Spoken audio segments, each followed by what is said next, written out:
essaye de travailler le plus possible dans un écosystème très élargi, hein, c'est-à-dire de travailler avec des startups ou avec des business partners qui, eux, ont une idée, connaissent un pan du marché, partie applicative, et on les aide à transformer ces idées en réalité de projets économiques. Aujourd'hui, si vous avez un blockchain dans l'assurance voyage, dès que l'avion est en retard de X minutes, le remboursement est fait de façon immédiate. Donc vous n'avez plus du tout besoin de faire toutes ces paperasses. Et ce genre d'amélioration peut grossir le marché de l'assurance voyage, qui est estimé à peu près à 15 milliards dans le monde.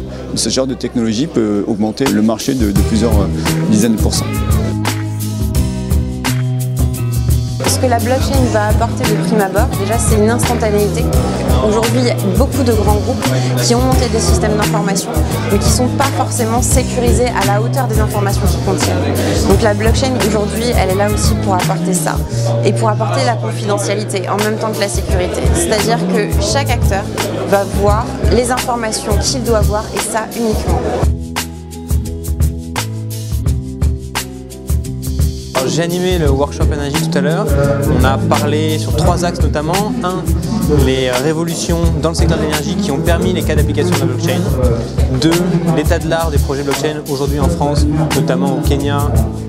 Et le 3e élément sur lequel on a débattu, c'était les perspectives, les enjeux et les limites de la technologie blockchain, notamment dans un cadre réglementaire, technologique et énergétique.